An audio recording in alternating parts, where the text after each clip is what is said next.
Buenos días, estimada audiencia, señor presidente de la República, economista Rafael Delgado, muy buenos días. Bienvenido a la ciudad de Milagro, a esta entrevista. Gracias por esta deferencia muy especial que concede a Radio La Voz de Milagro. Queremos comenzar agradeciendo a toda la red de medios que se encuentra reprisando la señal de Radio La Voz de Milagro como matriz en esta ocasión, compartiendo con el señor presidente algunas inquietudes, interrogantes desde la ciudad de Las Piñas, la ciudad más dulce del Ecuador. Bienvenido, señor presidente. Queremos agradecer también a los medios locales, Radio Megamega, Atalaya, Canal Milagreño y 99, que también se están conectando a nuestra señal. Y obviamente Radio Pública y el resto de radios que se están sumando. Realmente son muchísimas que nos gustaría y pedimos disculpas antes que nada no mencionarlas acá en este instante.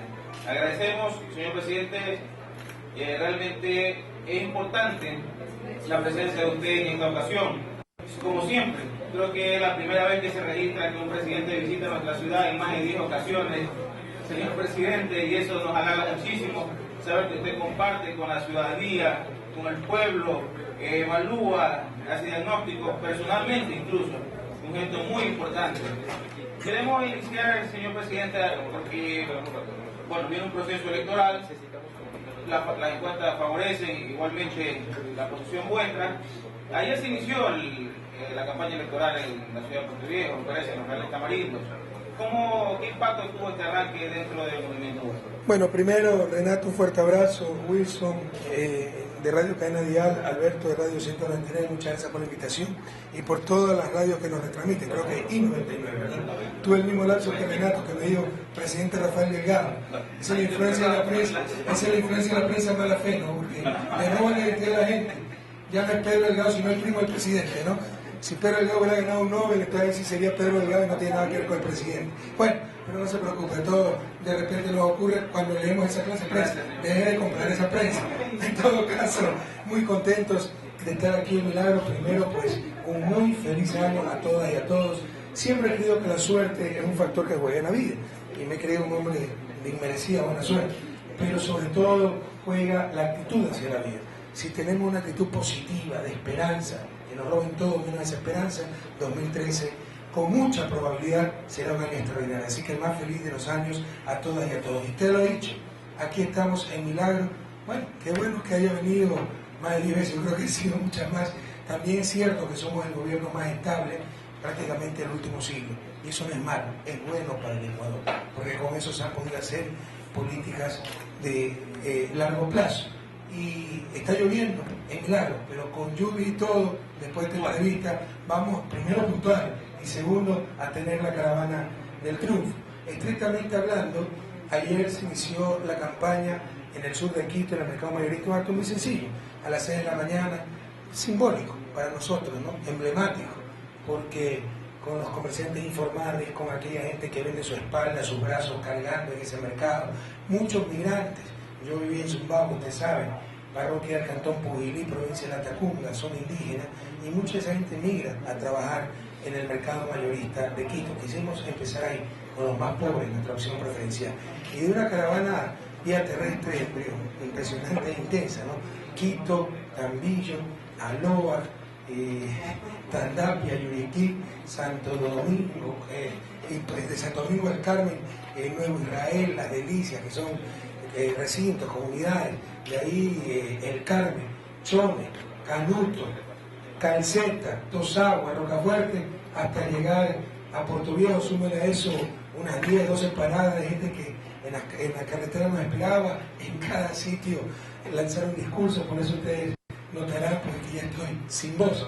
Y acabamos, créanme, ayer hubo mítines, unos 7 u 8, más discursos, paradas, etcétera, unos 10 más. Y acabamos a las 10 de la noche, llegamos tarde, por más que tratamos de montar la agenda, era a las 9 que nos esperaba la gente, la habían convocado a las 7, al Estadio Real Tamarindo, donde se vio una fiesta de la alegría, de la esperanza. Esa es la característica de nuestra campaña, no de la amargura, a los que se sienten ya derrotados en las urnas y frustrados, porque no pueden de nuevo apoderarse del país. Ahora sí la patria es de todas y de todos. Y llegamos ayer, regresamos vía aérea, llegamos a las 1 de la mañana a Guayaquil. Aquí estamos para seguir en esa campaña, que no es por Rafael Correa. Créanme que donde está tu tesoro está tu corazón, dice el Evangelio, y mi tesoro está en el servicio. no buscamos el poder por el poder, sino el poder para servir. Esta es una campaña por la patria nueva, porque esta revolución no la debe tener nada ni nadie para seguir transformando al Ecuador en función de las grandes mayorías. Señor presidente, justamente hablamos del inicio formal, del inicio oficial de la campaña electoral en nuestro país, y hay un ingrediente que preocupa. Si bien es cierto que no es una noticia nueva, en el mes de noviembre hubo una denuncia del periodista chileno Patricio Meni, justamente llama la atención el alcance que podría tener esa denuncia. ¿Qué tanta validez usted le ha dado a esa argumentación? Porque se habla de un plan desestabilizador del extranjero. Y ayer, por si acaso, y lo publicaba Diario Comercio, justamente el señor embajador de los Estados Unidos se daba cuenta de que bajo ningún concepto de la administración gubernamental de ese país iba a intrometerse en temas que tienen que ver netamente con los ecuatorianos. Estas denuncias, ya lo he dicho, estas denuncias las tomamos con beneficio inventario. Así como no podemos aceptarla sin ese beneficio inventario, tampoco podemos rechazarlo, porque son cosas creíbles, porque ya ha sucedido en América Latina. Hay muchísimos casos de intromisión de esta agencia, porque se dieron un suelazo histórico en Venezuela, cuando la prensa corrupta, los grupos de poder decían, va a perder Chávez, Capriles unió la oposición y le dieron, pues, para el santo y la limosna, ¿no? 10 puntos de diferencia. Entonces, frente a esa frustración, desesperación, tenemos claro que hemos enfrentado una campaña durísima y no excluimos cualquier probabilidad, porque saben que no nos van a decir en el sur. No excluimos, no nos victimizamos, no dramatizamos, pero no excluimos intentos de desestabilización, agresiones ya a nivel físico, etc. Es cierto que el señor embajador de Estados Unidos ha dicho, mire que el periodista Meri ha venido a dar la cara, no es que lanzó una denuncia y se quedó ahí nomás, sostiene la denuncia y coincide con la denuncia que hizo el diplomático británico y coincide con la derrota histórica que sufrió la derecha, los grupos retardatarios, los entreguistas en Venezuela. Pero ya el embajador Nal ha dicho que el gobierno de Estados Unidos jamás se va a intrometer en las elecciones del Ecuador, y probablemente sea así.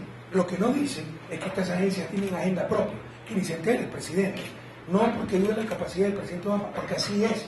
Tienen agenda propia, tienen vínculos con grupos de extrema derecha en Estados Unidos, en los países donde operan. Así que muchas cosas en las que hacen ni se enteran los presidentes de Estados Unidos. También ha habido muchos casos al respecto, ¿no? Donde no se ha enterado, o dicen que no se ha enterado. Mira el caso de Irán Contra, que estrictamente hablando no fue la CIA, pero fue un alto oficial del ejército norteamericano, muy similar a lo que está denunciando el periodista Meri, cuando se hizo una triangulación, venta de armas a Irak, me parece, o a Irán, ¿no? A Irán contra sí, para financiar a los grupos opositores a la revolución sandinista, y de acuerdo al gobierno ellos no sabían nada. Entonces no sería la primera vez que actúan estos grupos, incluso estas agencias estatales, con agenda propia, sin conocimiento de los gobernantes, porque yo confío en lo que dice el embajador, que el presidente Obama no tiene nada que ver aquí, que el gobierno como gobierno no tiene nada que ver aquí, pero no podemos excluir estas cosas que incluso coinciden con otras denuncias en el insisto, que digan que no saben, de acuerdo,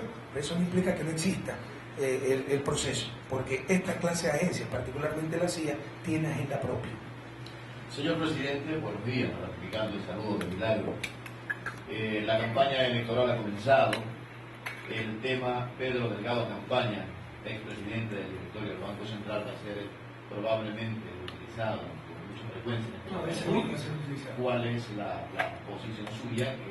No es ni la primera ni será la última excepción. Nosotros hemos actuado con absoluta consecuencia, absoluta honestidad, absoluta transparencia. El homenaje a Pedro Delgado fue el 13 de septiembre, me hace una serie de mentiras. 2 meses después aparece la denuncia no de falsificar un título, de no tener título, lo cual es factible. Usted puede seguir una maestría sin tener título cuando la aprueban créditos por su experiencia. Mire, después de la Segunda Guerra Mundial, ¿no? A muchos excombatientes, en base a su experiencia, etcétera, se les reconocieron títulos sin haber cursado estudios. O sea, hay muchas experiencias al respecto.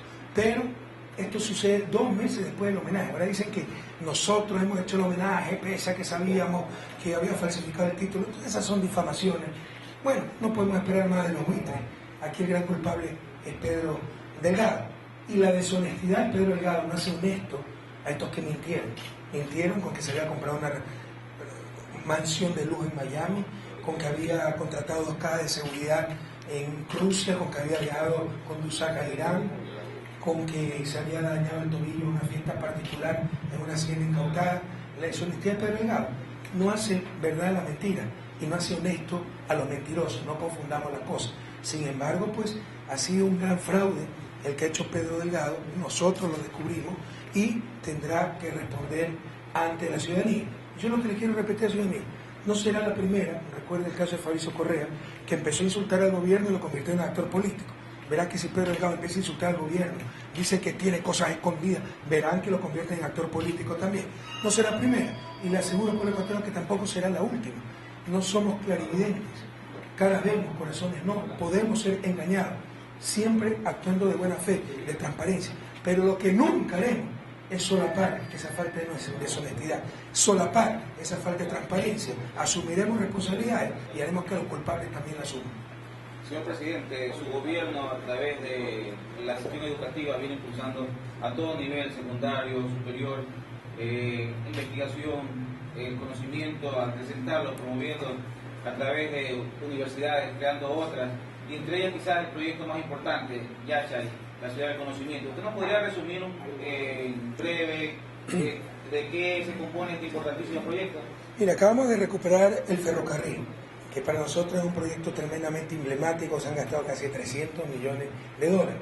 Ahí usted ve el infantilismo, el simplismo de la derecha y el neoliberalismo, ¿no? El ferrocarril no es rentable, déjalo morir. ¿Cuál es la rentabilidad de un monumento? ¿Cuál es la rentabilidad de una estatua? No sé si sea rentable la Estatua de la Libertad, pero ¿usted cree que si no es rentable la van a destruir los gringos? O la Torre Eiffel. Son símbolos de unidad, íconos, base incluso de la integración nacional. El tren nos integró, por primera vez se unió a la patria, la costa y la sierra ni se conocían. Los serranos no conocían el ceviche de camarón, nosotros no conocíamos los vegetales frescos de la sierra. No había matrimonios mixtos, solo por excepción. Ahí empezaron a haber matrimonios entre costeños, serranos. Se unió la patria, se integró la patria. Y eso lo dejaron morir. Bueno, tenemos ese proyecto. Tenemos el de la refinería del Pacífico, 12.000 millones de dólares. Coca-Cola Sinclair, 2.000 millones de dólares. Sin embargo, lo he dicho y lo repito, el proyecto más importante del gobierno, y yo creo de la historia del país, es Yachay. La primera, bueno, me corrigieron otra vez, me dicen que Riobamba, después del terremoto, fue planificada, pero al menos en tiempos modernos, contemporáneamente hablando, bueno, tampoco contemporáneos, en la historia reciente, la primera ciudad planificada, y para ciencia y tecnología, con una universidad, como llamamos los académicos, de ciencias duras, ingeniería, biología, etc. Y aquí está el futuro, por eso es el proyecto más importante desde mi punto de vista del gobierno de la historia nacional, porque el futuro, compañeros, está en talento humano, ciencia y tecnología. Con talento humano, ciencia y tecnología se puede hacer florecer el desierto como lo hicieron los israelitas. ¿Qué tienen los israelitas? Desierto, y miren la potencia de ese país. Mientras que sin talento humano, ciencia y tecnología se desertifica hasta el jardín más florido, por ejemplo los países latinoamericanos. Teníamos todo para ser los países más prósperos, la mayor cantidad de agua dulce, muchos de nuestros países 12 meses de agricultura, impresionantes recursos naturales, y seguimos en la pobreza, seguimos en el subdesarrollo, por falta de talento humano, ciencia y tecnología. Por eso todo lo que se haga en este sentido, maravilloso. Ahí tienen Yachay, ahí tienen las 5.000 becas otorgadas por el gobierno nacional, ahí tienen una evaluación muy estricta de la universidad, y cuidado con los tirapiedras y los demagogos que quieren retroceder en esto que hemos ganado con tanto sacrificio. Cuidado, imagínense un Alberto Acosta, ¿quién va a ser ministro de Educación? Jorge Tala, Mary Zamora, queremos eso, ¿no? O Bluso Gutiérrez, que dice que va a abrir las universidades, seguramente pues su título salió de una de esas universidades. Ya basta, no arriesguemos todo lo ganado. Marchamos, esto está sirviendo ejemplo a nivel mundial, y el futuro en gran parte, no en todo, pero en gran parte está en ciencia, tecnología y talento humano, y eso es lo que significa Yachay. Como hablamos de procesos, con toda seguridad, justamente pues en una nueva perspectiva se va a apuntalar aquello. ¿Qué otros argumentos está presentando Alianza País precisamente para poder proyectar hacia una nueva gestión administrativa? Yo le hago una pregunta, querido periodista, sé que no es ortodoxo, el preguntado soy yo, pero como testimonio, dígame un año en que el país no haya avanzado, sino retrocedido, un año. educación, salud, vialidad. Alguien podrá decir seguridad. Fíjense los indicadores a nivel americano y dónde está Ecuador y cómo estamos descendiendo esos indicadores con los UPCs, con toda la tecnología, los ECO 911 y con la reforma judicial. Porque ahí retrocedimos, no quiero eludir responsabilidad, pero por la justicia que no servía.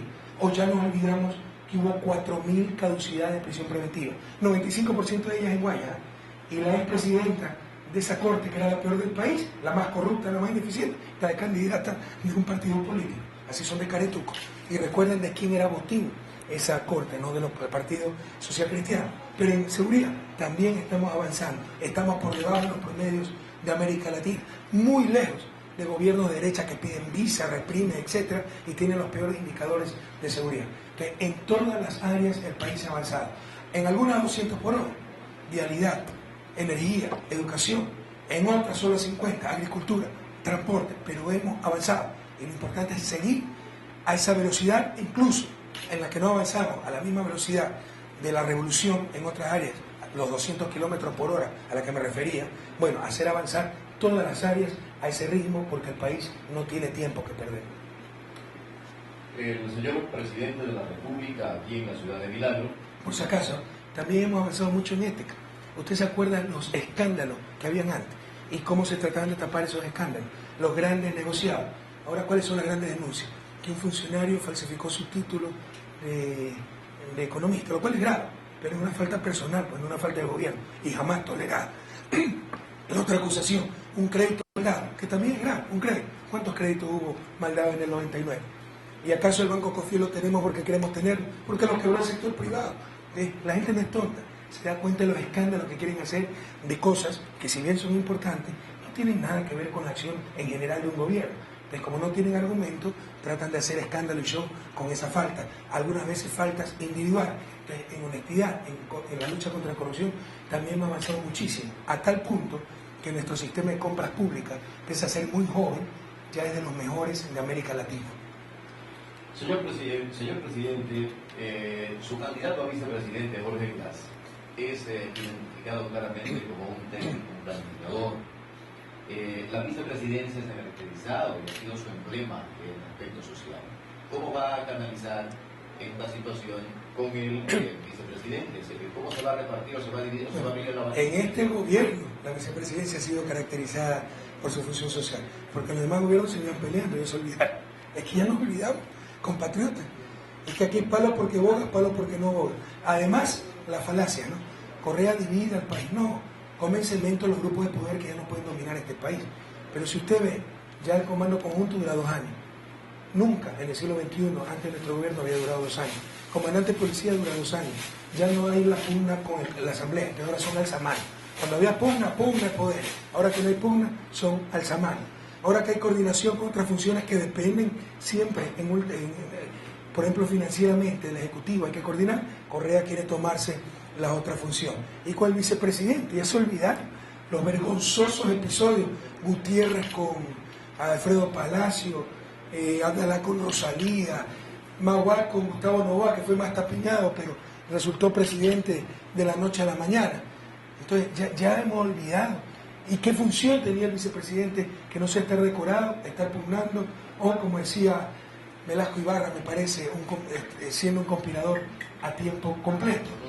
¿Ya? Entonces, aquí ha habido armonía, ha habido trabajo planificado, ha habido distribución de funciones. Lo dijimos en campaña y lo cumplimos. Lenín Moreno, un gran ser humano, discapacitado.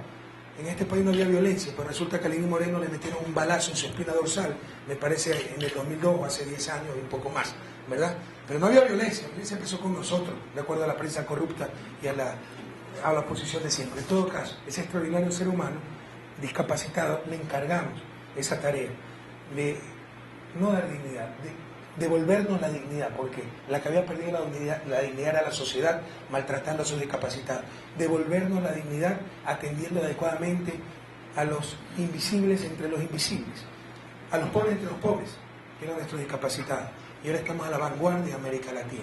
Esos planes que llevó a cabo la vicepresidencia ya están consolidados, ya van a pasar a salud, van a pasar al Ministerio de Inclusión Económica y Social, y si ganamos la presidencia va a tener otro rol la vicepresidencia, fundamental.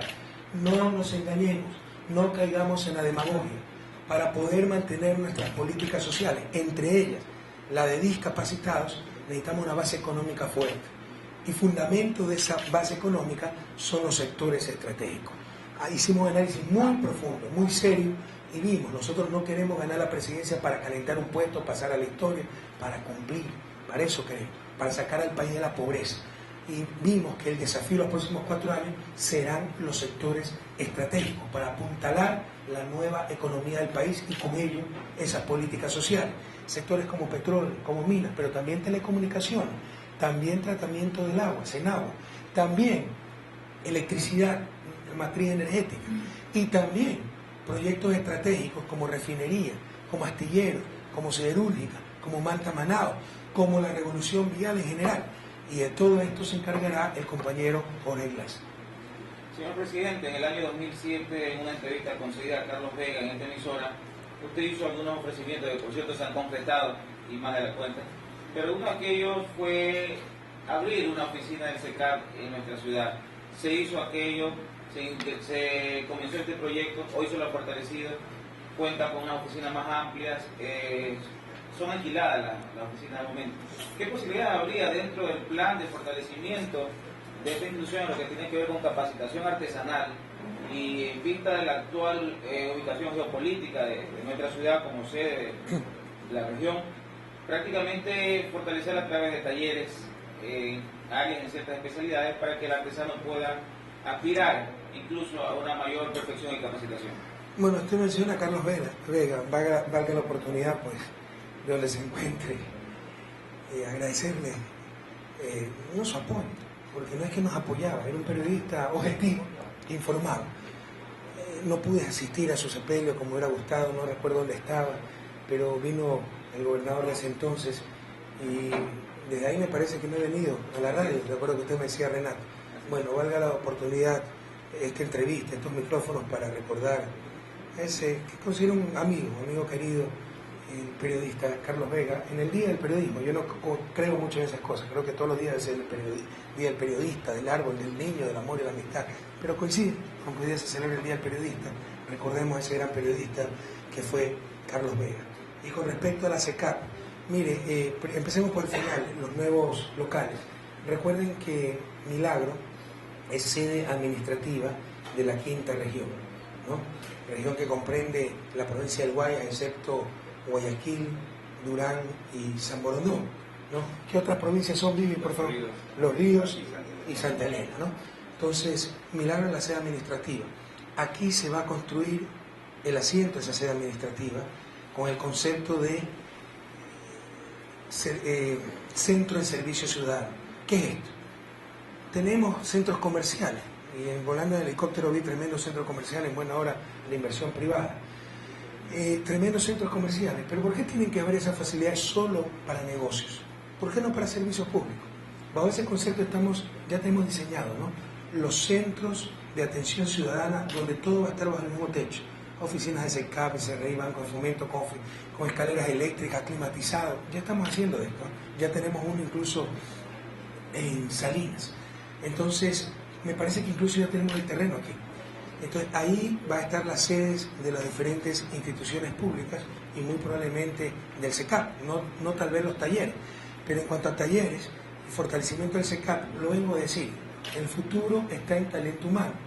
Y no todos debemos tener un título de universidad, no todos debemos tener un título de PhD. Se necesitan técnicos, se necesitan artesanos. Y usted sí sabe que para ciertos países, esos técnicos, esos artesanos ganan más que los mismos profesionales. Qué difícil encontrar un buen plomero calificado, un buen artesano, ¿no? De esos que le haga un buen traje, un sastre, por ejemplo. ¿Sabe cuánto cuesta un sastre hecho a mano en Estados Unidos?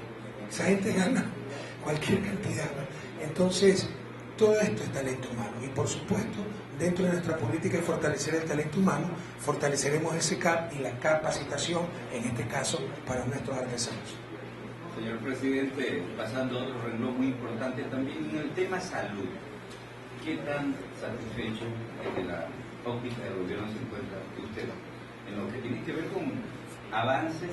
Se ha hecho una inversión considerable, se ha justamente mejorado la infraestructura en las diversas provincias, en los diversos cantones, pero definitivamente pues siempre cosas quedan cosas pendientes.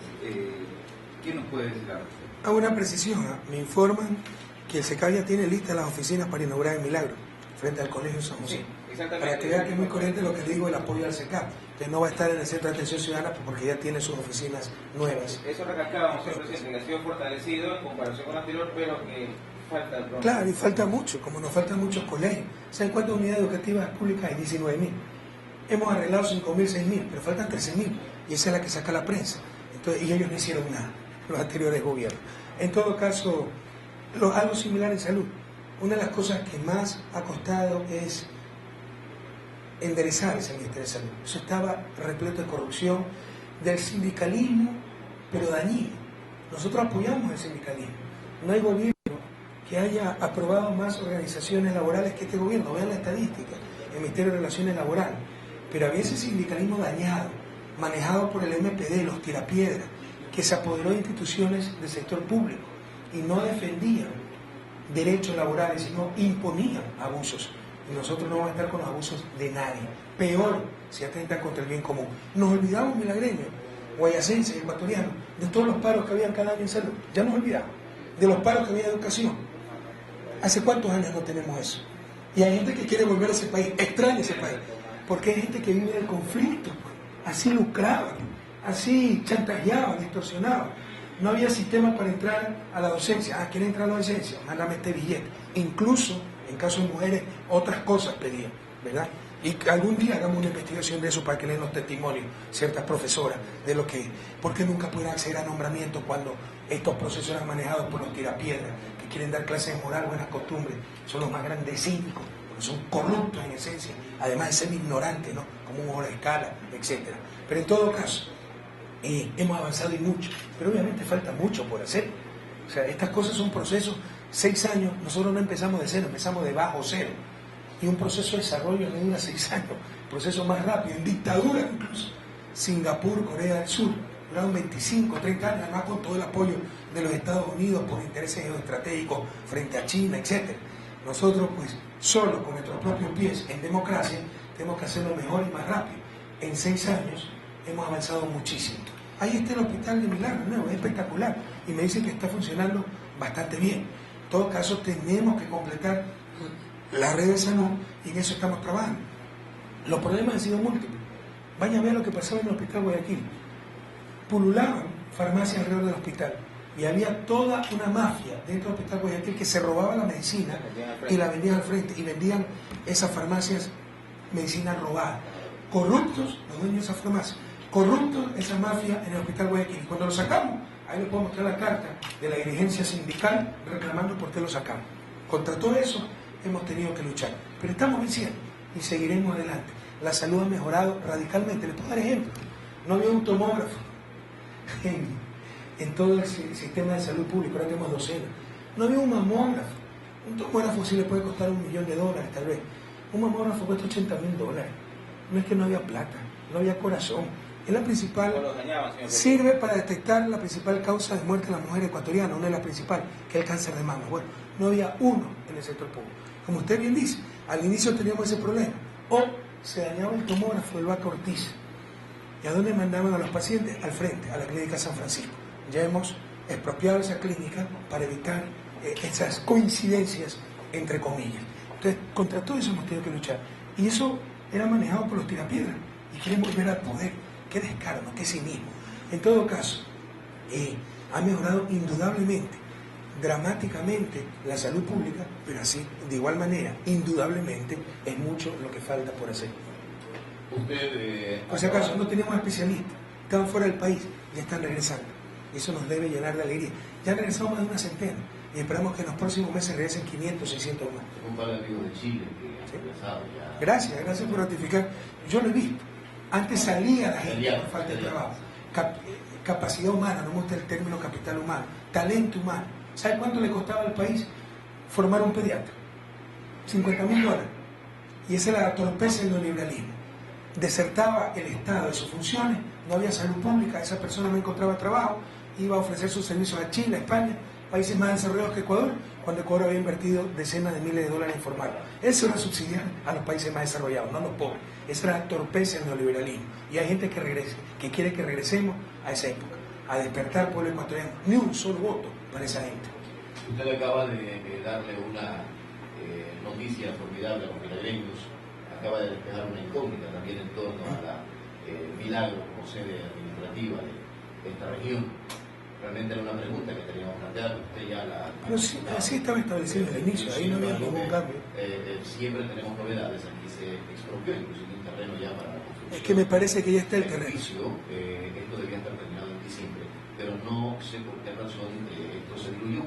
Y justamente yo tenía esa pregunta, la decisión política suya, que Milagro sea la capital de esta región, ¿cómo está? ¿En qué instancia? Sinceramente, más que decisión política, son decisiones técnicas, en base a una visión política, la planificación. Entonces hemos dividido al país en zonas, hay 9 zonas, 7 zonas propiamente, 2 distritos metropolitanos, uno es Quito, el otro es Guayaquil, San Borondón, Durán, y el resto zonas, insisto, de planificación, la quinta zona, Guayas, sin incluir estos 3 cantones, Guayaquil, Durán y San Borondón, Santa Elena y Los Ríos, en la zona 5, la sede administrativa siempre fue determinada en Milagro. En todo caso, se ofreció para diciembre la sede. Sí, el terreno es expropiado. Millán, esas cosas usted me tiene que avisar. Pero ¿por qué no se cumplió si se ofreció? Seguro que se ofreció para diciembre. Es terrible. Bueno, me dice cuál es el responsable, revisen. Se está utilizando inclusive eso para indicar que ya no Milagro, ya no va, que etcétera. Usted sabe. Le crean a los farsantes de siempre, porque cuando han dicho la verdad, lo que hubo que ganar unos cuantos votitos, que están robándonos hasta la esperanza, ya robaron demasiado, que no nos roban la esperanza. ¿Cuándo le hemos fallado? Nosotros no somos charlatanes, hacemos lo que decimos y decimos lo que pensamos, compañeros. En todo caso, yo tengo aquí un sistema de seguimiento de compromiso. Revísame, César, si para diciembre estaba la sede, sinceramente no lo creo. Puede haber un error ahí. Pero en todo caso ya está el terreno, se estaban acabando los diseños porque van a ser modelos estandarizados. La sede para Milagro será la misma en Loja, etcétera. O sea, el edificio, lo que le decía, esa especie de centros comerciales, centros de atención a ciudadanos, pero en este caso para servicios públicos, los centros de atención ciudadana. Entonces eso ya está listo. Así que próximamente ya tenemos el terreno en Milagro, se empezará a construir la sede administrativa para esta región. ¿Escucharon milagreños? Ya lo saben. Pero siempre fue así. El que diga lo contrario, que diga, ¿por qué lo dijo? Señor presidente, en materia de economía, su gestión realmente ha sido recalcada también por la prensa internacional, estudios de consultora británica han sido publicados y sostienen que Ecuador es la segunda economía más dinámica de Sudamérica. ¿Cómo ha logrado esto, presidente? Con buena política económica. Y lo que no mencionan, sí, algunas veces sí lo mencionan, porque los artículos técnicos que saben de economía, que todo esto se ha logrado con un tipo de cambio fijo extremo, la dolarización, lo cual no es cualquier pelo de cochino. Es, o sea, una herramienta fundamental para reactivar la economía es la moneda y la política monetaria, que Ecuador no solo que no tiene, sino que le importa, tiene la política monetaria de Estados Unidos. Y pese a eso, somos los 3 países que más crecen, somos de los 2 países que más reducen pobreza en América Latina. Hay grandes noticias que no la publica la prensa mercantilista porque hace politiquería, no informa, pero ya somos de los 3 países más o menos desiguales de América Latina. ¿Sabe lo que es eso? Ecuador es de los países más desiguales de América Latina. Así yo lo he venido manifestando en la última publicación de la CEPAL, que incluso he mandado a revisar los datos, porque ni yo mismo me lo creo, ya está entre los 3 países menos desiguales, con Uruguay, Venezuela y Ecuador. Son grandes noticias para el pueblo ecuatoriano y para la patria, como la casa de todas y de todos.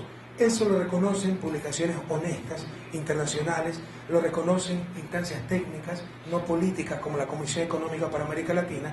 La que nunca va a reconocer eso es cierta prensa corrupta del Ecuador y la oposición mediocre, que dice que estamos peor que nunca. Para ellos estábamos bien cuando estaban incautados los depósitos, cuando había plata para el salvataje bancario, y estamos mal cuando se incrementa el buen desarrollo humano. Bueno, ecuatorianos, ustedes podrán decidir el 17 de febrero si continuar con esta leyenda que es la Revolución Ciudadana o volver al pasado. Precisamente el diario Folha de Brasil, el miércoles que estábamos iniciando, hablando desde el punto de vista laboral del año, daba cuenta pues, de esas cifras. ¿Cómo? Y mire que el diario Folha de Sao Paulo no es precisamente amigo de este gobierno y no es precisamente de izquierda. De hecho, ha tenido publicaciones bastante ofensivas y bastante difamatorias, porque no tenían fundamento. Y mire que tiene que reconocer esto. Le consultaba. Hay diarios, tengo que reconocer también que hay diarios ecuatorianos que han mantenido objetividad, por ejemplo Diario Expreso, pero hay otros diarios, El Universo, La Hora, que son vulgares pasquines ya. Señor presidente, justamente esos datos estadísticos son muy interesantes, pero todavía se nota problemas en lo que tiene que ver con el tema del empleo, con la tasa del empleo y el desempleo. Básicamente, ¿de qué manera lograr fortalecer aquello? Porque vemos que en épocas como la de Navidad y fin de año, pues los ecuatorianos somos muy ingeniosos en la manera de cómo poder ganarnos algún dinero extra, pero justamente vienen épocas duras como esta, la del inicio del etapa invernal. Mira, mi querido Alberto, una de las áreas donde más éxito hemos tenido es en la tasa de desempleo. ¿Saben cuánto está? 4.2. Revisa a través de la historia del país cuándo ha estado tan baja. Ah, no lo creemos. O sea, cuando sube sí lo creen, con la misma metodología. Cuando va, no lo creen. Eso es deshonestidad intelectual. Esa es la realidad. Compare con Estados Unidos. Tenemos la mitad de la tasa de desempleo de Estados Unidos. ¿Y qué decir de España? Tenemos la quinta parte de la tasa de desempleo en España.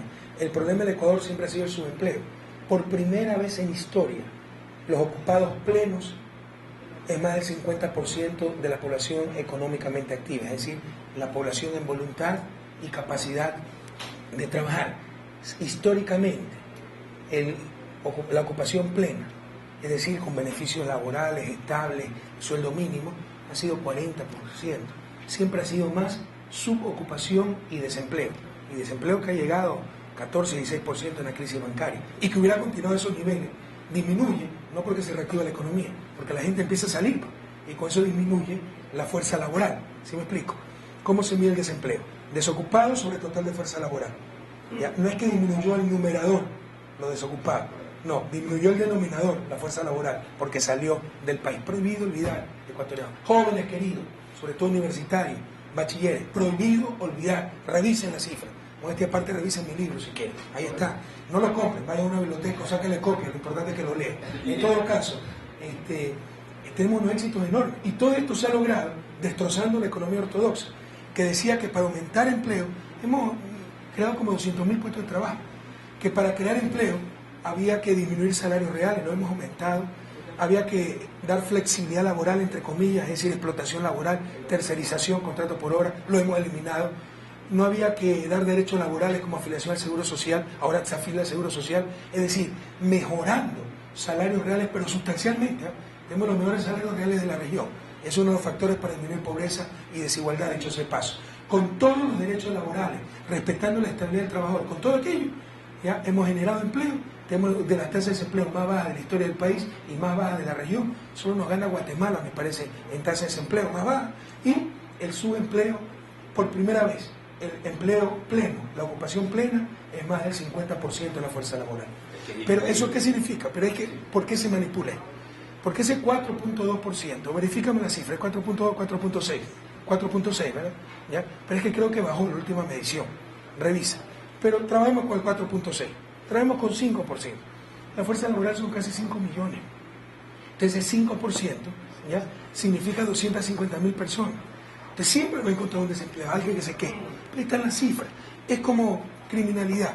Ha caído drásticamente la cifra de homicidio, pero siempre va a encontrar un asesinado. Y eso es lo que va a buscar la prensa para decir que estamos mintiendo. Pero ahí están las cifras, compañeros. Y ahí están las publicaciones internacionales que reconocen los logros del gobierno y del Ecuador en este sentido. Le decía que era increíble ver los ejemplos de lo que ocurre en las naciones del primer mundo, como se denominan, como España, donde ya supera el 25% esta temática de Compare con esta tasa de desempleo. No hay país en el mundo que tenga cero desempleo. Es imposible. Estructuralmente siempre hay una población flotante. Y eso depende de información, coordinación del sistema laboral. ¿Ya?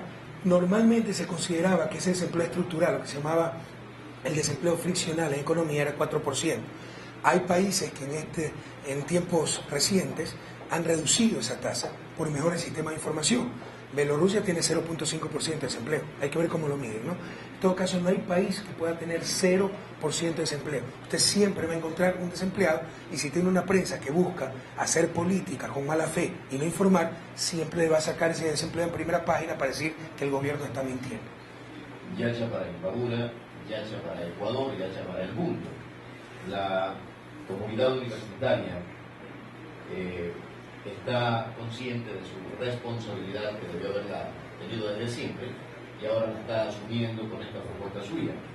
¿De qué manera influye este proceso electoral en el proceso de acreditación de las universidades y la decisión que se tome con cada una de ellas, puesto que, por ejemplo, Milagro tiene 5.000 estudiantes universitarios y muchos de ellos piensan que por lo menos hasta mediados de año no habrá ningún resultado?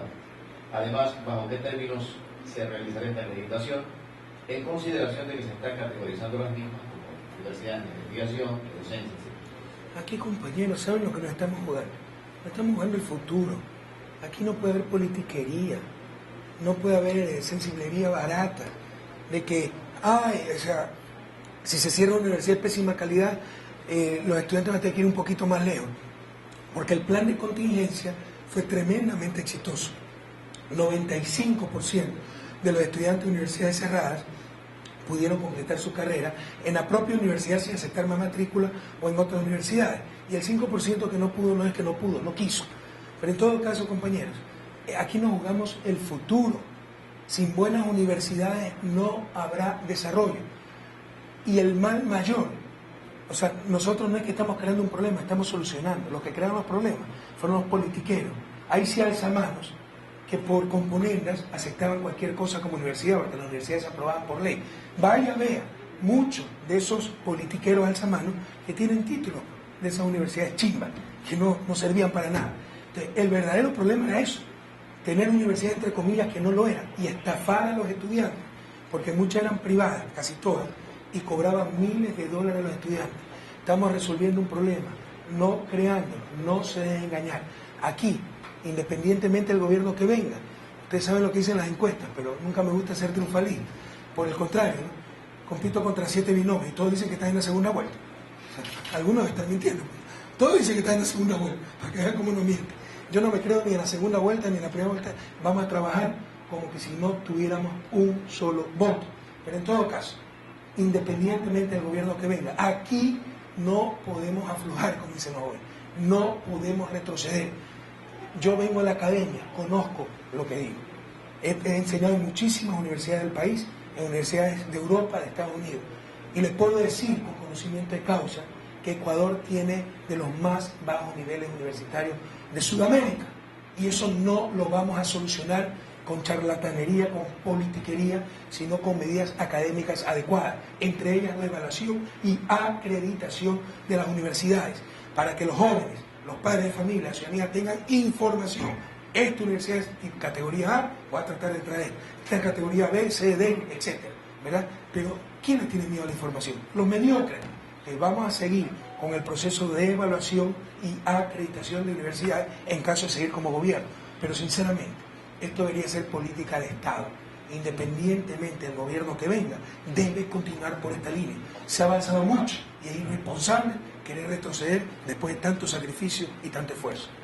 Señor presidente, el sector agropecuario tampoco ha sido desatendido en su gestión. El plan Semillas, el impulsar el crédito a través del Banco de Fomento, el programa Sin Tierra, muy acertado por cierto, pero dentro de sus 35 propuestas en el nuevo plan de mandato, realmente lo que tiene que ver con la revolución agropecuaria, ¿qué más trata? ¿A dónde vamos? Ya me tomó la elección y se me quedó el plan, pero en todo caso es que viene también como presidente, ¿no? Porque aquí trae a los directores, etcétera, para que refuercen cualquier información, porque siempre me toman la elección, ¿no? ¿Y qué pasó con el semáforo en la esquina tanto con tanto, no?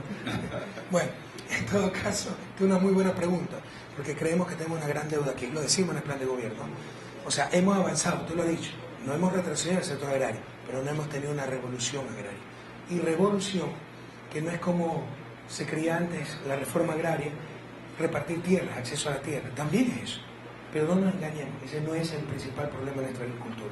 El principal problema de nuestra agricultura es la baja productividad. Y muchas veces producida por minifundios, ¿no? Y por técnicas atrasadas, no tener acceso a buenas semillas, a tecnología, etc. Estamos, y lo dice el plan de gobierno, luchando arduamente en ese sentido. Tenemos el plan de semillas certificadas. ¿Cuál es la idea? Si tenemos una semilla que produce 3 veces más que la otra, ¿por qué hasta el último agricultor no tiene esa semilla y sigue sembrando con la otra? Es que es más costosa la otra. Esto es lo que llamamos los economistas barrera a la entrada. Y ahí viene pues el Estado. subsidiemos esa semilla. ¿Subsidio? ¿Qué horror? Sí, para triplicar producción.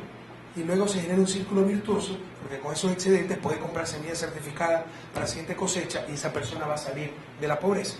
¿Por qué un ganadero, por ejemplo, lechero, no tiene el mejor ganado en cuanto a leche? La mayor productividad, usted sabe que Israel está produciendo 60 litros por vaca, 60. Aquí en la región Uruguay, 24, 25. En Ecuador, ¿cuántos serán? 8, 10. Y hay ganaderos que producen 4 litros por día, por vaca. ¿Y cómo se explica eso? Si ya está, pues, la mejor raza. Entonces, el objetivo es que no quede un ganadero, en el caso de ganadería lechera, sin la mejor raza para producir leche. Entonces tenemos que apuntarle sobre todo a la productividad. No es el único problema, pero sí es fundamental. Seguiremos trabajando en acceso a tierra, plan tierra, legalización de tierra, cadenas de comercialización, precio y sustentación, pero no nos engañemos, tenemos que mejorar productividad. En homenaje precisamente, señor presidente, a todos esos ecuatorianos que habitan en la zona rural, hay muchos compatriotas que precisamente viven en la zona de influencia de Milagro, alrededor de 1 millón de ecuatorianos en todos estos cantones. Sigamos con esta temática que es tan importante. ¿Cómo articular estas políticas de apoyo? Usted nombra cosas muy interesantes, investigación, fomento, mejora en la productividad. Pero ¿cómo articular todo aquello? Porque a veces las políticas, por muy positivas que sean, si no están articuladas o si está cada quien disparada por su lugar, precisamente no dan los resultados efectivos. Por si acaso, me acaban de verificar con todo respeto que no nos hemos comprometido para diciembre con la plataforma administrativa zonal en Milagro. La vamos a hacer, pero no nos comprometimos para diciembre. A mí lo que más me espeluzna es no cumplir un compromiso, ¿no? Pero no ha sido compromiso para diciembre. Bueno, en todo caso, mire, seguimos trabajando en los diferentes ejes. Usted tiene razón, se necesita una política integral. Aumentamos productividad, triplicamos productividad. Y si no tiene caminos para sacar la producción, ¿de qué sirve? Entonces está el plan de caminos vecinales que les corresponde a los gobiernos locales. Pero es tan importante que hemos hecho un plan desde el BEDE, donde subsidiamos, me parece que hasta el 80%, verifíqueme, César, al menos el 50% de los caminos vecinales, pero en función de la producción agrícola. El riego, de acuerdo a la nueva constitución, está en manos de los gobiernos provinciales. También ya tenemos estructurado el plan de riego. En la costa, los multipropósitos, que dicho sea el paso, el proyecto estratégico va a estar a cargo de la vicepresidencia Jorge Glass. Los multipropósitos, para no morirnos de sed en el verano y ahogarnos en el invierno. Y con eso también se duplica, triplica, se puede tener 2.5 cosechas de arroz por año, como en el proyecto conocido, en verdad se llama Plan América, pero se lo conoce como Jaime Roldós, el programa de caminos vecinales del BEDE de 50% de subsidio. Entonces, tenemos un plan integral de caminos vecinales, riego, mejoramiento de semillas, cadenas de comercialización, política macroeconómica, donde hemos sido muy coherentes. Todo el mundo habla del TLC. ¿Por qué no le dicen a los campesinos lo que significa el TLC? El TLC significa abrir la frontera para que traer arroz de Estados Unidos, bien hechito porque no son competitivos. Estados Unidos subsidia con $20.000 anuales promedio a cada agricultor. Usted es nuestro agricultor, nuestro arrocero, $20.000 anuales. Y regala pues el arroz, ya no necesita nada más. Y nos quieren hacer competir contra eso. Ahora entendamos lo que son estos tratados de libre comercio. Lo que pasó con la pequeña agricultura en México, por ejemplo. Pero hay gente que habla cualquier cosa, repite lugares comunes, discursos desgastados, sin reflexionar lo que eso significa.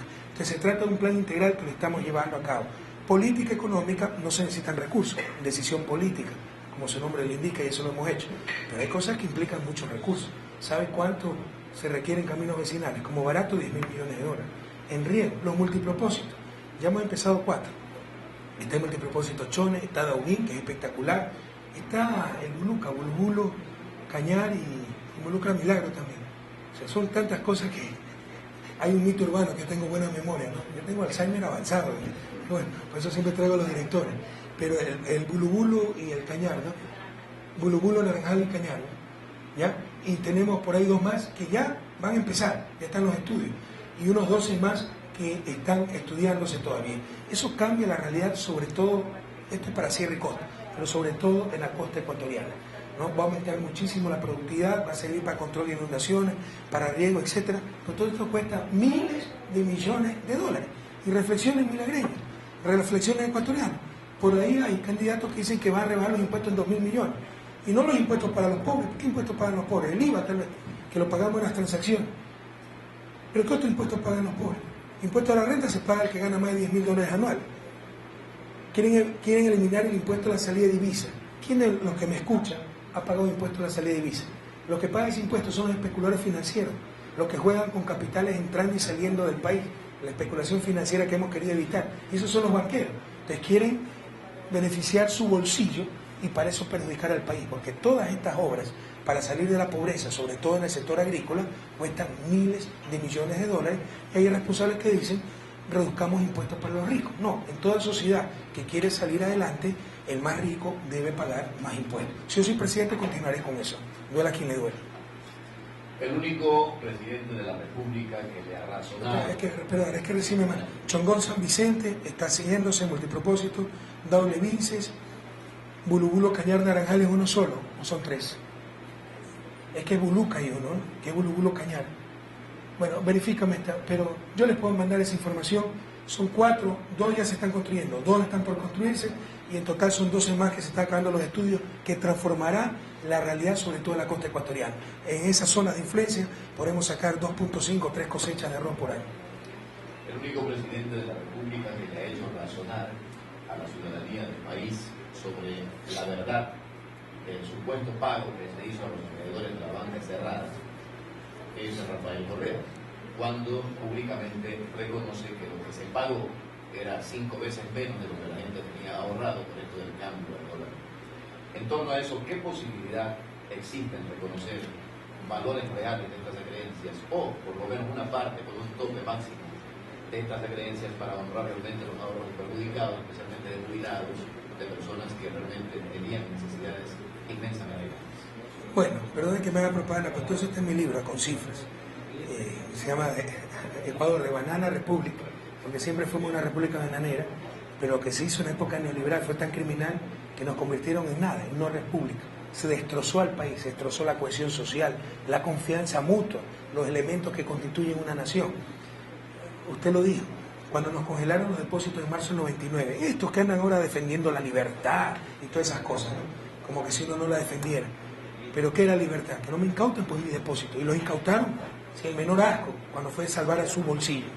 Los incautan en marzo del 99 a 10.000 sucres dólares. Si usted tenía 1 millón de sucres, 10.000 sucres dólares significaba que tenía $100. Le impiden sacar su propia plata. Esa es la mayor incautación de bienes privados en la historia del país. Los que hablaban de la defensa de la propiedad privada, ¿no? Para arriba y para abajo, cuando les convenía. Y le devuelven un año después ya en dolarización. Pero 25.000 sucres dólares. Ese millón de sucres ya no era $100, era $40. Se le robaron 60% de sus ahorros. Significó una transferencia de todos los ciudadanos, los depositantes, de cerca de 2.000 millones de dólares a los banqueros corruptos. Prohibido olvidar pueblo ecuatoriano, y sobre todo los jóvenes que no vivieron y sufrieron esto. Tal vez lo vieron sufrir a sus padres, los jóvenes que tenían en esa época, qué sé yo, y ya han pasado unos 13 años de esto. Tenían 8 años, ahora tienen 20 años. Prohibido olvidar. En todo caso, compensar ese atraco es imposible.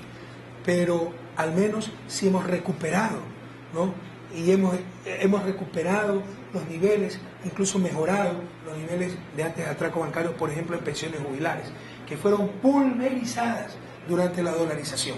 Encontramos nosotros, no nos van a creer, pero pensiones por viudez, etcétera, de $4. Hoy el promedio de pensiones jubilares son $500, el más alto de la región. Entonces se ha recuperado eso, se recuperó el salario real que fue pulverizado. Lo que no vamos a poder hacer es devolverle ese 60% que le robaron a los ciudadanos que tenían sus depósitos en los bancos. Sí podemos, ahora que gracias a la buena política económica, gracias a la marcha de la economía del país, están rompiendo récords históricos los banqueros en utilidades, sí podemos transferir esa utilidad a los más pobres, que es lo que hemos hecho con el incremento del bono financiado con las utilidades extraordinarias de los banqueros. En el 99 se socializaban las pérdidas en el viejo país, en el país de la Revolución Ciudadana se van a socializar las ganancias, sobre todo las ganancias de los responsables de la debacle del país. Señor presidente, en materia económica, quizás en su momento la dolarización no fue realmente la salida a la situación y a la grave crisis que provocaron estos banqueros que realmente defalcaron al pueblo ecuatoriano. ¿Usted va a mantener este esquema pese a que en años anteriores opositores a usted ya anunciaban una nueva moneda, lo cual fue desmentido, obviamente, ¿no? Pero usted va a mantener la dolarización por el momento? ¿Cuál es su criterio? A ver, los multipropósitos son Chongón, San Vicente, Doble Vince, Chone, eso se está haciendo. Ya estaba Chongón, San Vicente, pero faltaba el trasvase y arreglar la presa San Vicente. Y control de inundaciones, Bulubulo, Cañar y Naranjal. Y esto están por acabarse los estudios, empezarán en las próximas semanas y vienen, son 16 en total, me parece, aquí hay 6, vienen 10 más por lo menos, lo que transforma la realidad de la cosa. Y lo hemos dicho una y otra vez, para mí la dolarización, algo sé de esto, no por iluminado, sino por caprichoso, porque 30 años creo que llevo estudiando economía. La dolarización fue una barbaridad, técnica, ética, claudicamos en soberanía. No tengo moneda propia, tengo una moneda extranjera. Si fue tan buena idea la dolarización, ¿por qué el resto de América Latina no la adoptó? ¿Por qué toda esta nación ha nacido con una moneda propia? Vea lo que está pasando en Europa. Uno de los problemas básicos para no poder salir de la crisis es no tener política monetaria propia. Cada país, Grecia, España, aunque tienen política monetaria común, en el Banco Central Europeo tiene voz, España, y voto. En la Federal Reserve de Estados Unidos, que emite dólares, ni conocen dónde está Quito, dónde está Ecuador, dónde está Milán. Entonces, fue una barbaridad. Pero en economía hay cosas muy fáciles de hacer y muy imposibles de deshacer. Y una de ellas es la dolarización. Otros son los subsidios. El subsidio de gas es ineficiente. La gasolina es ineficiente. Porque se subsidia al pobre y al rico. Saque por los subsidios. Es imposible. Hay una fractura social terrible. Entonces, es muy fácil hacer ciertas cosas. Por eso hay que ser muy responsable. Es muy difícil de deshacerlo. Entonces ya está hecha la dolarización. Como en toda la vida no es que todo es malo. Hay cosas buenas. Por ejemplo, de hecho controla la inflación. De hecho transparenta cuentas. De hecho exige mayor competitividad real. Pero ¿cuál es el problema, por ejemplo? Limita instrumentos para desbalances externos, una crisis. Y hay gente que nos quiere meter en TLC, es decir, también perder la política comercial, cual es la única que nos queda cuando ya no tenemos política monetaria para enfrentar cualquier problema externo. La moneda, y eso es lo que no entienden los economistas ortodoxos, ellos consideran que es solo un medio de cambio, es el mejor sistema de coordinación social. Fíjense el problema de España, el mejor instrumento de coordinación social. España no es que es pobre, hay casas y hay gente sin casas. Es un problema de coordinación. Bastaría que yo dé crédito a esa gente sin casa para que pueda adquirir la casa, imprimiendo papel. Ay, que va a haber inflación, probablemente un poco de inflación, pero ¿qué es peor?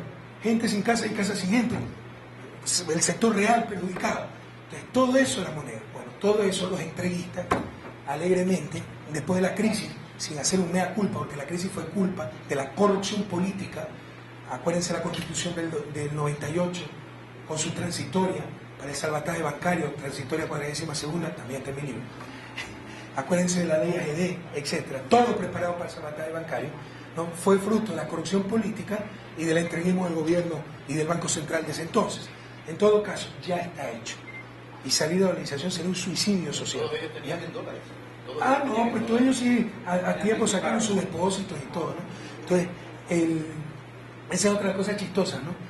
El pueblo ya había votado para dolarización porque había dolarización informal.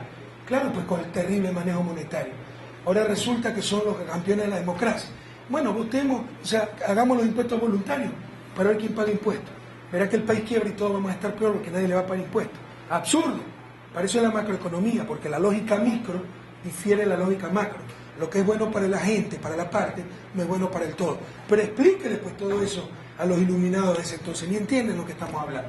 Bueno, lo importante es que lo entiendan ustedes y los jóvenes que nos escuchan para no repetir estos errores. Ya está la dolarización. Y lo que hay que hacer es una política económica en función de la rigidez del sistema dolarizado, que paradójicamente no la hacían los otros gobiernos. ¿Por qué? Por ejemplo, metiéndonos en los TLC. O sea, sin moneda nacional usted debe ser recontraprudente en la política comercial, porque sin política comercial, sacrificando instrumentos, aranceles, etcétera, que es lo que implica un TLC, ¿cómo equilibra el sector externo en caso de una crisis?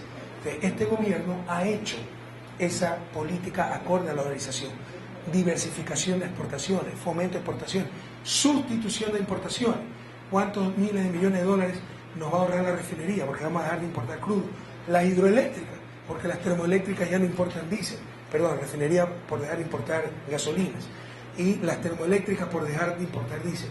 Entonces se ha hecho una política coherente, muy responsable con la dolarización, que fue una barbaridad técnica, pero ya está dada. Es complejo, señor presidente, abordar todas las temáticas que queremos abordar con usted en tan poco tiempo. Su agenda, entendemos, su agenda está bastante complicada, pero no podemos dejar de referirnos rápidamente a temas locales, a temas de milagro. Resulta para las autoridades municipales tan complejo tener que heredar problemas terribles. La falta de planificación, algo que usted siempre menciona. Las ciudades han crecido, la población ha aumentado, pero definitivamente la infraestructura queda obsoleta para poder atender las necesidades. En el caso de Milagro, en el 2005, aquí había escasez total de agua, pésima recolección de basura, un botadero a cielo abierto, contaminación total. La administración municipal ha ido cambiando de a poco esta temática. ¿Quién era el alcalde anteriormente? Anteriormente, bueno, se han sucedido muchísimos ¿De qué partido? de diversos partidos. Diga los partidos, se olvidó olvidar, compañero. Entonces la consulta, señor presidente, es justamente cómo poder fortalecer desde el nivel de gobierno central el trabajo de los otros niveles de gobierno. Digo esto porque justamente para cualquier alcalde es fácil de repente pues, hacer esas obras que se ven de relumbrón, pero es complicado, como en el caso de Milagro, emprender obras de infraestructura y saneamiento básico, agua, alcantarillado o justamente la recolección de basura que no se ve. Aquí están los queridos amigos alcaldes de Milagro, de Yaguachi. Ellos pueden dar testimonio. No hay gobierno en la historia que haya ayudado más al gobierno local. No solo eso, solo por decisión política. Por ejemplo, el BEDE. ¿Qué era el BEDE antes? Pregunten a los alcaldes, los que ya tienen algunos periodos. Era periodo de caridad de ministerio para que financiaba el proyecto de agua, si el Ministerio de Finanzas le daba una partidita, o el de desarrollo urbano, o el otro como caridad. Ahora todo está institucionalizado a través del BEDE y subsidiamos hasta el 80% de infraestructura sanitaria. Pero además de esa decisión política, por ley, si se beneficia el gobierno central, y eso lo deben tener claro los ciudadanos, se benefician los gobiernos locales. Si ellos reciben proporcionalmente al ingreso petrolero, al ingreso tributario. Es decir, si como dice cierta oposición, no es que somos un buen gobierno, sino que somos suertudos por los altos precios del petróleo, y por eso podemos hacer tanta obra, bueno, también los gobiernos locales son suertudos, porque ellos reciben proporcionalmente a ese ingreso petrolero. ¿Te acuerdas exactamente, Paco, cuánto es? 21% de los ingresos permanentes, ¿verdad? Y creo que 10% los no permanentes, que son los petroleros, proporcionalmente. Entonces han contado con muchos recursos, pero como usted ha dicho, las necesidades son inmensas. Viene en helicóptero, venía con Pepe Pancho, ¿no? Que vivió mucho tiempo en Milagro. Pepe Pancho Ceballos, dicho sea paso, se va a rehabilitar totalmente el Chirijo, el estadio de los Chirijos, para que juegue Barcelona. Este barcelonista. Felicitaciones a los barcelonistas, disfruten, este año le dimos chance. Bueno, y se va a hacer canchas deportivas alrededor de los Chirijos, se va a hacer un complejo deportivo. En todo caso, le demostraba, ¿no? Mira todas las invasiones, mira todas esas instalaciones precarias, así han crecido nuestra ciudad. Y reparar eso después de 10 veces más caro. O sea, es mucho más barato planificadamente. Aquí hay que romper esa cultura, que es durísima, que primero instalo la casa y después la lucha con los politiqueros de siempre por agua potable, alcantarillado. No, hay que instalar la casa donde hay servicio básico, con planificación. Entonces, una lucha durísima que le estamos dando. Se están metiendo presos a traficantes de tierra, etcétera, pero también depende de la gente. Eso nos ha hecho un daño inmenso. Entonces, las necesidades son inmensas. Yo le decía a Pepe Pancho, salir de la pobreza, mira, los servicios básicos para esa gente, ¿cuánto va a costar? ¿Cuántos años nos va a tomar? Hay que hacerlo, pero ya no más de este desorden. Entonces, los gobiernos locales han recibido los mayores ingresos de la historia, hay total apoyo del gobierno, sin banderías políticas. Todo alcalde honesto que trae por su comunidad el total respaldo del gobierno, pero igualmente las necesidades son enormes, y no confundir con aquellos que originaron esas necesidades por irresponsabilidad, por politiquería, con aquellos que trabajamos día y noche para resolver, atender esas necesidades. A prepararse para celebrar el centenario de cantonización del Milagro, ¿no? Por eso es que... de septiembre. Por eso es que también me gustaría ser reelecto, ¿no? Para poder estar en esa Señor presidente, con la altísima milagreña. para culminar, una última inquietud, porque me están haciendo señas, tiene su agenda ya bastante corta. El tramo de la vía Durán-Bucay, si no me equivoco, creo que se inaugurará en los próximos días. Milagro, quiero verlo a usted en la locomotora. ¿Cuándo será esto? Me encantaría. Ya pude avanzar de Quito a Guamote. ¿Cómo me gustaría avanzar Guamote, Lausí, Huira, Bucay? Bueno, como andar también Bucay, venir hasta acá, Naranjal, Naranjito, Milagro, Yaguachi, llegar a Durán. Me encantaría, ¿no? Pero hay que sacarle tiempo al tiempo. En todo caso, la mejor forma de inaugurar esa vía que ya está totalmente hecha, es que ustedes lo utilicen, milagreños, boyacenses.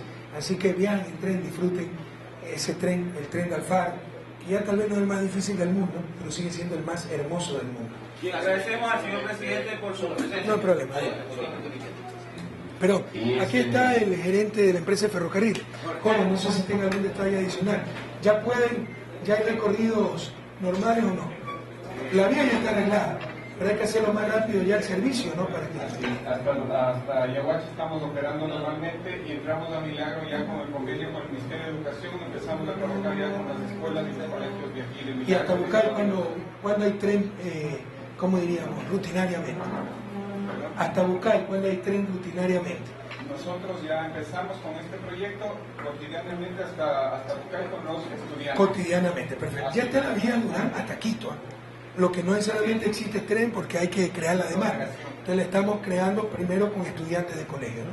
Presidente, solamente una última inquietud, que es inquietud de todos los milagreños. Hemos recibido algunos mensajes en torno a esto.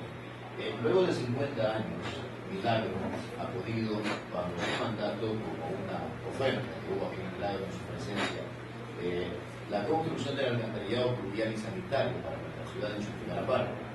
Sin embargo, conocemos que los recursos que se han obtenido son para enterrar tuberías, pero no hay recursos para obras complementarias, es decir, esto está quedando prácticamente en tierra lisa. ¿Qué posibilidad hay de poder facilitar préstamos complementarios de pronto para concluir este trabajo y no quede de esta manera pues de pronto inconcluso? Los recursos municipales de pronto no abastecen según nosotros. Le insisto, para eso existe el BED, para infraestructura sanitaria tenemos subsidio. No conozco el caso concreto, sé que hubo un apoyo importante para al menos un segmento del alcantarillado. Aquí está el alcalde, no sé si nos puede explicar, pero todo el apoyo, Paco, tú sabes. Sí, lo que pasa es que el Banco del Estado, en este tipo de proyectos de saneamiento con subsidios, no contempla el mejoramiento de la vía. Pero nosotros ¿El mejoramiento de la vía, o sea, ya el asfaltado. Ok, entiendo. Yo hablé en una comunicación anterior con la ministra María Luz Ángeles Duarte y ella me dijo que iba a ser necesario observar esto para que el Banco del Estado también contemple. Sí, una buena observación, ¿no? Porque lo que tiene subsidio es el alcantarillado, no el asfaltado, si estoy entendiendo bien. Pero para poner alcantarillado hay que sacar el asfalto y después no te alcanza la plata para asfaltar. Hablemos de eso. José Barrera, gracias a usted, es una extraordinaria gerente del Banco del Estado. Y tengo que ser sincero, en otras ciudades hemos apoyado con el asfalto de las calles. Así que veamos los estudios, el costo total y ver cómo ayudamos a Milagro. Bien, de esta manera, entonces agradecemos al señor presidente por su deferencia. El tiempo nos ha quedado corto, esperamos otra oportunidad, señor presidente.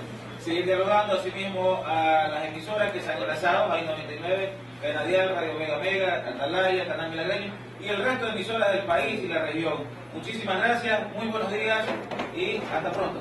Muchas gracias, Milagro, muchas gracias a ustedes, ¿no? Hasta pronto también. Y feliz año. Sí, Renato. Gracias. Gracias. Estamos a la orden, Gracias. como siempre.